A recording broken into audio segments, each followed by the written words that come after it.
So now let us try to do and discuss another implementation of the PL/SQL code this way around using SQL and exceptions all together.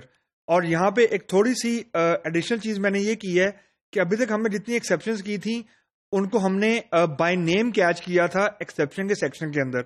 This way around जो exception catch हो सकती है उसको मैंने नाम नहीं दिया and we will try to catch those exception with the help of certain keywords जो हमने पहले डिस्कस किए. So now look at the slide.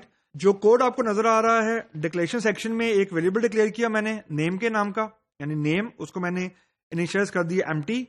उसके बाद मैंने सिलेक्ट की स्टेटमेंट लिखी, select E name into name from EMP semicolon, कोई वेयर क्लॉज नहीं लगाया मैंने.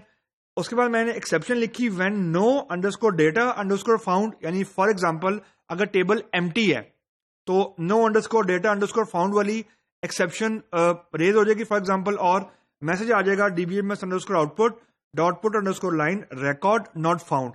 लेकिन अगर इसके अलावा कोई और एक्सेप्शन आती है, जो कि आएगी क्योंकि मैंने यहाँ पे सिलेक्ट के अंदर कोई वेयर क्लॉज नहीं लगाया, इसका मतलब है देयर इज अ चांस कि मल्टीपल रोज रिटर्न होंगी. अब मल्टीपल रोज जब रिटर्न होनी है तो उसको मैंने यहाँ पे कैच नहीं किया. मैंने जो दूसरी एक्सेप्शन कैच की है वो मैंने लिखा है कि when duplicate value on index then DBMS underscore output dot put underscore line.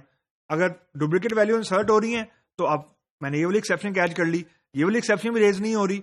When others में मैंने अब लिखा DBMS underscore output dot put underscore line SQL code, ये मुझे वो ऑरा का नंबर बताएगा, ऑरा डैश -23 जो भी उसका नंबर है, और DBMS underscore output dot put underscore line SQL error message, ये मुझे वो मैसेज डिस्प्ले करेगा कि your SQL is returning multiple rows और too many rows are return with this SQL statement. तो दिस वे अराउंड मैंने बाय नेम कैच नहीं की एक्सेप्शन. अदर्स के अंदर जो दो हमारे पास कीवर्ड मौजूद हैं, SQL code and SQL ERRM error message के लिए, ये एक शॉर्टर वर्जन है. तो इन दो कोड की मदद से हम लोग ये ट्रैक कर सकते हैं कि अगर बाय नेम जो एक्सेप्शन है वो नहीं रेज हो रही जो मैंने कैच की हुई है या जो मैंने हैंडल की हुई है, उनके अलावा अगर कोई और एक्सेप्शन आ रही है तो I am now able to track unknown exceptions with the help of SQL code and SQL error message. So let us try to do an implementation of this code in the editor. So let me go to the editor. So here is my editor.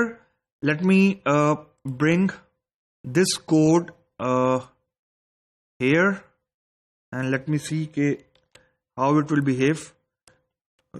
Code, that's portion number 1 and this is portion number 2.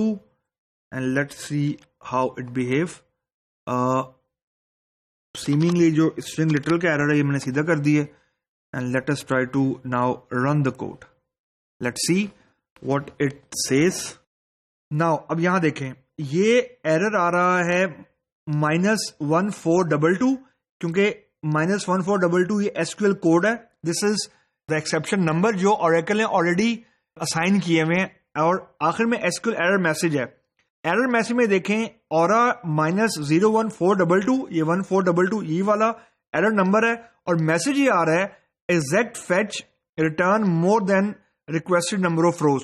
ये वही error है, ये उस वक्त आता है जब select statement हमारी मल्टीपल रोज को रिटर्न करती है, तो उस वक्त ये एक्सेप्शन आती थी. अब हमने ये एक्सेप्शन हमने यहाँ पे हैंडल कर ली है. हमने एक्सेप्शन के सेक्शन के अंदर अब हमने जानबूझ के ये रेस करवाई है, जानबूझ के इसको हमने हैंडल किया, बिकॉज नाउ वी नो कि जब रन टाइम पे एक्सेप्शन आती है तो how does it behave, how does it perform. अब इस वक्त हमारे कोड की एब नॉर्मल टर्मिनेशन नहीं हुई है, मतलब व्हेन अदर्स के अंदर अब मैं कोई और कोड भी लिखना चाहूं, कहीं इंसर्ट करना चाहूं, अपडेट करना चाहूं, फॉर लूप लगाना चाहूं, बिगिन लगाना चाहूं, मैं कर सकता हूं, क्योंकि अब जो कंट्रोल है जो शुरू से हम डिस्कस करते आ रहे हैं कि एक्सेप्शन जब रेज होती है और वो हैंडल नहीं की होती तो कंट्रोल यूजर से चला जाता है. जब आप एक्सेप्शन को हैंडल कर लेते हैं तो कंट्रोल यूजर के पास यानी डेवलपर के पास रहता है. इस वक्त कंट्रोल डेवलपर के पास है. अब वो एक्सेप्शन जब अदर की रेज हुई है, अदर की जब एक्सेप्शन रेज हुई है तो कंट्रोल यहां पे ट्रांसफर हो गया. अब इसके बाद आप इसको जो भी मैसेज डिस्प्ले करवाना चाह रहे हैं या जो भी प्रोसेस करना चाह रहे हैं, डिलीशन करना चाह रहे हैं, अपडेशन करना चाह रहे हैं, सिलेक्शन करना चाह रहे हैं, जो भी करना चाह रहे हैं, नाउ यूजर विल नो कि अब क्या एक्शन परफॉर्म करना है, क्या स्टेप लेने हैं टू हैंडल दिस एक्सेप्शन.